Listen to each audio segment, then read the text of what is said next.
Vote ಚೋರಿ ರ್ಯಾಲಿಯಲ್ಲಿ ರಾಹುಲ್ ಹೊಸ guarantee ಘೋಷಣೆ. ಪ್ರಧಾನಿ ನರೇಂದ್ರ ಮೋದಿ ನೇತೃತ್ವದ ಸರ್ಕಾರದ ವಿರುದ್ಧ ಕಾಂಗ್ರೆಸ್ ನಾಯಕ ರಾಹುಲ್ ಗಾಂಧಿ ಅವರು ಮಾಡ್ತಾ ಇರುವ ಮತಗಳ್ಳತನದ ಆರೋಪವು ದೆಹಲಿಯಲ್ಲಿ ಭಾರೀ ಸದ್ದು ಮಾಡಿದೆ. ಕಾಂಗ್ರೆಸ್ ಆಯೋಜಿಸಿದ ಬೃಹತ್ ವೋಟ್ ಚೋರಿ ರ್ಯಾಲಿಯಲ್ಲಿ ಭಾರೀ ಸಂಖ್ಯೆಯಲ್ಲಿ ಪಕ್ಷದ ನಾಯಕರು ಮತ್ತು ಕಾರ್ಯಕರ್ತರು ಭಾಗವಹಿಸಿದ್ರು.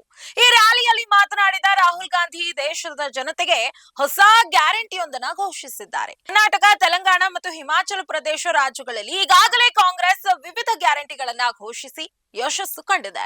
ಈಗ ದೇಶ ಮಟ್ಟದಲ್ಲಿ ಪ್ರಧಾನಿ ನರೇಂದ್ರ ಮೋದಿ, ಅಮಿತ್ ಶಾ ಅವರ RSS ಸರ್ಕಾರವನ್ನ ದೇಶದಿಂದ ಖಾಲಿ ಮಾಡಿಸ್ತೇವೆ ಎಂದು ರಾಹುಲ್ ಗಾಂಧಿ ಗ್ಯಾರಂಟಿ ನೀಡಿದ್ದಾರೆ.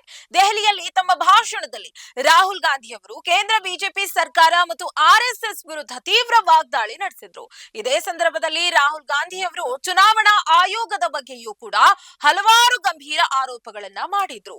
ಚುನಾವಣಾ ಆಯೋಗವು ಅಧಿಕಾರದಲ್ಲಿರುವವರೊಂದಿಗೆ ಒಪ್ಪಂದ ಮಾಡಿಕೊಳ್ತಾ ಇದೆ ಎಂದು ಅವರು ನೇರವಾಗಿ ಆರೋಪಿಸಿದ್ರು. ಬಿಜೆಪಿ ಚುನಾವಣಾ ಆಯೋಗವನ್ನ ಬಳಸಿಕೊಂಡು ಚುನಾವಣೆಗಳನ್ನ ನಿರ್ದೇಶಿಸ್ತಾ ಇದೆ ಎಂಬ ಗಂಭೀರ ಆರೋಪ ಮಾಡಿದ ರಾಹುಲ್ ಗಾಂಧಿ, ಚುನಾವಣಾ ಆಯೋಗದ ಸಹಾಯವಿಲ್ಲದೆ ಬಿಜೆಪಿಗೆ ಗೆಲುವು ಅಸಾಧ್ಯ ಎಂದು ಹೇಳಿದ್ರು.